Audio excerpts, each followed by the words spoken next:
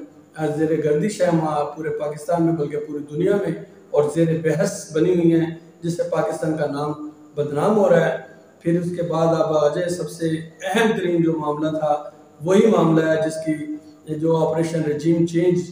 جس کی وجہ بنی تھی وہ تھا سائفر۔ اب سائفر کی گمشدگی کا جو معاملہ ہے وہ اٹھایا جا رہا ہے کہ وزیر اعظم ہاؤس سے سائفر جو ہے وہ گم ہو گیا ہے، اور وہ گمشدگی کے حوالے سے آج کابینہ نے ایک نوٹیفیکیشن جاری کیا کہ اس کی تحقیقات ہوں گی۔ لیٹس دیکھتے ہیں کہ کس طرف یہ معاملہ آگے بڑھتا ہے۔ اس کے ساتھ ساتھ جو ڈالر کی ابتری کی صورتحال ہے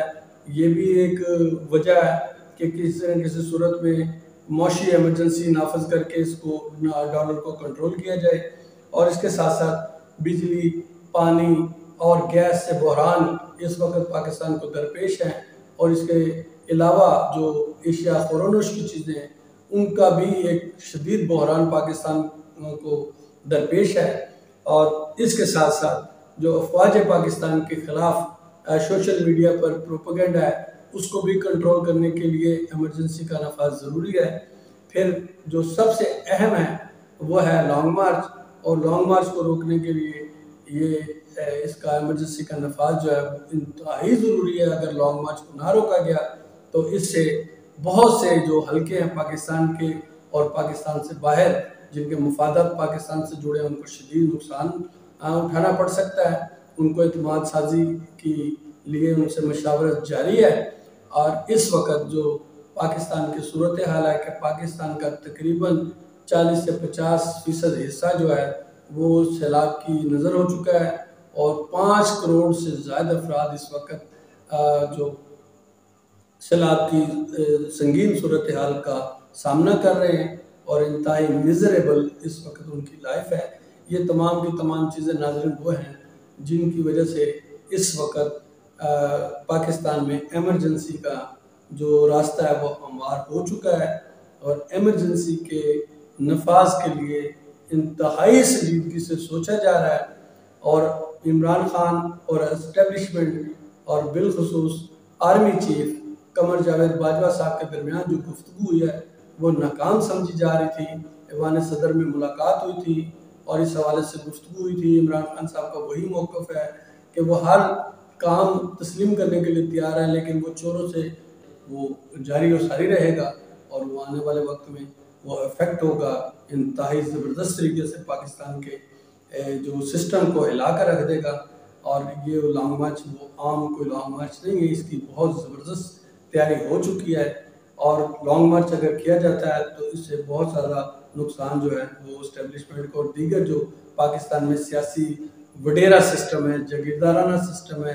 ایرسٹوکریسی ہے، اس کو زبردست نقصان پہنچے گا۔ اور اس حوالے سے تمام کے تمام حلقے ساتھ جوڑ کر بیٹھے ہوئے ہیں کہ کسی نہ کسی صورت میں ایسا کوئی راستہ نکالا جائے کہ جس سے اس لانگ مارچ سے بچا جا سکے۔ ناظرین، ایک ملاقات ہوئی تھی قمر جاوید باجوہ صاحب اور عمران خان صاحب کے درمیان، لیکن اس کی جو شنید ہے ضامن جو تھے وہ تھے عارف علوی صاحب جو صدر پاکستان ہیں۔ ان کی طرف سے ایک بیان جاری ہوا ہے 2-4 روز قبل، جس کو ہم نے باریکی سے نہیں دیکھا، کیونکہ اس ملاقات کے اگر تناظر میں دیکھا جائے تو وہ ضامن تھے، اور ان کا 2-4 دن قبل ایک بیان جاری ہوا تھا کہ الیکشن جو ہیں اپنی مقررہ مدت پر ہی ہوں گے۔ تو اس کا مطلب یہ ہے کہ جو عمران خان صاحب کا ڈیمانڈ تھی، یا عمران خان صاحب کی ڈیمانڈ نئے الیکشن کی ڈیمانڈ تھی، وہ رد کر دی گئی ہے، اور